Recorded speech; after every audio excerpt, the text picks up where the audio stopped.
Hello. അപ്പോൾ ഇന്നത്തെ video എന്തെന്ന് വെച്ചാൽ റീസെൻ്റ്ലി എൻ്റെ പല വീഡിയോസിലും കോമൺ ആയിട്ട് വന്നിട്ടുള്ള കുറച്ച് കമൻസ് ആണ്.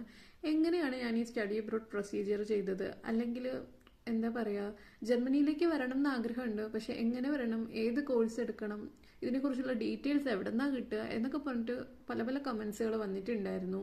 അപ്പോൾ ഞാൻ ആലോചിച്ചിരുന്ന പിന്നെ അതിന് വേണ്ടിയിട്ട് കുറച്ച് ടിപ്പോ അല്ലെങ്കിൽ അങ്ങനെ എന്തെങ്കിലും റിലേറ്റഡ് ആയിട്ടൊരു വീഡിയോ ചെയ്യാമെന്ന്.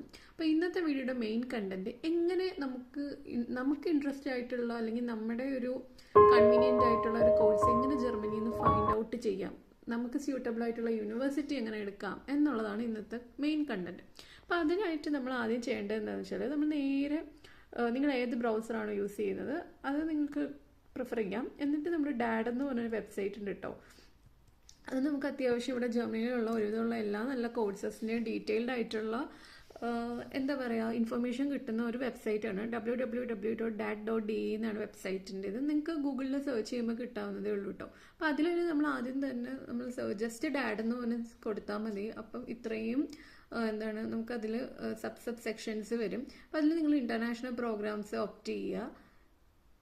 ദെൻ ഓപ്റ്റ് ചെയ്ത് കഴിഞ്ഞിട്ട് നിങ്ങൾക്കിപ്പം എന്താണോ നിങ്ങളുടെ നാട്ടിൽ നിങ്ങൾ ബാച്ചിലേഴ്സ് ചെയ്തിട്ടുള്ളത്, ഇൻ കേസ് ഇപ്പോൾ BTech പഠിച്ചിട്ടുള്ളവർക്കാണെങ്കിൽ, അതായത് എഞ്ചിനീയറിംഗ് ഫീൽഡ് പഠിച്ചിട്ടുള്ളവർക്കാണെങ്കിൽ അത് റിലേറ്റ് ചെയ്തിട്ടുള്ള ടോപ്പിക്സ് സെർച്ച് ചെയ്യാം. അല്ല ഇനിയിപ്പം സയൻസ് കോഴ്സുകൾ പഠിച്ചിട്ടുള്ളവർക്കാണെങ്കിൽ അതിൻ്റെ നിങ്ങൾ എന്ത് സബ്ജക്റ്റ് ആണോ പഠിച്ചത് അതിൻ്റെ മാസ്റ്റേഴ്സ് ചെയ്യാനായിരിക്കുമല്ലോ ഒരുവിധം എല്ലാവരും വരുന്നത്. അപ്പോൾ അത് റിലേറ്റ് ചെയ്തിട്ടുള്ള ടോപ്പിക്ക് നിങ്ങൾക്ക് ഇവിടെ സെർച്ച് ചെയ്ത് കൊടുക്കാവുന്നതാണ്. ഇനിയിപ്പോൾ അതല്ല, നിങ്ങൾക്കിപ്പോൾ ജനറൽ ആയിട്ട് എന്തെങ്കിലും ഒരു സ്റ്റഡീസിലോട്ടാണ് താല്പര്യമെങ്കിൽ അതും നോക്കാവുന്നതാണ് കേട്ടോ.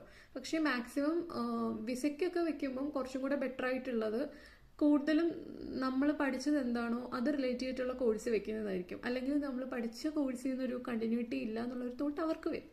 സോ ഇപ്പം ഞാൻ പഠിച്ചിട്ടുള്ളത് നാട്ടിൽ സിവിൽ എഞ്ചിനീയറിംഗ് ആയിരുന്നു. അപ്പോൾ എനിക്ക് വേണ്ടിയിരുന്നത് സിവിൽ റിലേറ്റഡ് മാസ്റ്റേഴ്സ് ആയിരുന്നു കേട്ടോ. അപ്പോൾ ഇങ്ങനെ സിവിൽ എഞ്ചിനീയറിംഗ് എന്ന് പറഞ്ഞിട്ട് ജസ്റ്റ് ഒന്ന് കൊടുക്കുക. കോഴ്സ് ടൈപ്പ് ഏതാണ്, മാസ്റ്റേഴ്സ് ആയിരുന്നു എനിക്കിവിടെ വേണ്ടിയത്. അപ്പോൾ ഞാൻ മാസ്റ്റേഴ്സ് ഓപ്റ്റ് ചെയ്തു. പിന്നെ കോഴ്സ് ലാംഗ്വേജ് ഏതാണ്, ഇംഗ്ലീഷ് ഉള്ളി ആണെങ്കിൽ ഇംഗ്ലീഷ് ഉള്ളി കൊടുക്കുക. Field of study engineering. നിങ്ങൾക്ക് നിങ്ങളുടെ ഇഷ്ടമുള്ള ചോയ്സ് കൊടുക്കാവുന്നതാണ്. ഇങ്ങനെ സെർച്ച് ചെയ്യുമ്പോഴത്തേക്കും ഇത്രയും പ്രോഗ്രാംസ് ആണ് അവൈലബിൾ ആയിട്ട് കിട്ടുക. ഇതിൽ നിങ്ങൾക്ക് നിങ്ങളുടെ ടേസ്റ്റിനനുസരിച്ചിട്ട് നോക്കാവുന്നതാണ് കേട്ടോ, ഏത് ടൈപ്പ് ഓഫ് കോഴ്സസ് ആണ് വേണ്ടത്. അപ്പം ഏത് കോഴ്സാണോ അതിൻ്റെ സൈഡിൽ ഏത് യൂണിവേഴ്സിറ്റി ആണെന്നുള്ളത് പേര് ഡീറ്റെയിൽഡ് ആയിട്ട് കൊടുത്തിട്ടുണ്ടാവും. നിങ്ങൾക്കത് നോക്കാവുന്നതാണ്. നോക്കിയിട്ട് സെമസ്റ്റർ ഫീസ് ഉള്ളതാണോ, ട്യൂഷൻ ഫീസ് ഉണ്ടോ, ട്യൂഷൻ ഫീസ് ഇല്ലാത്തതാണോ എന്നൊക്കെ അറിയാൻ പറ്റും. അപ്പോൾ ഇതിൽ തന്നെ ഫസ്റ്റ് വന്നിട്ടുള്ളത് ബ്രസീലിയൻ സിവിൽ എഞ്ചിനീയറിംഗ് ആണ്. അതിൽ ട്യൂഷൻ ഫീസ് ഉണ്ട്. €6,000 ആണ് സെമസ്റ്റർ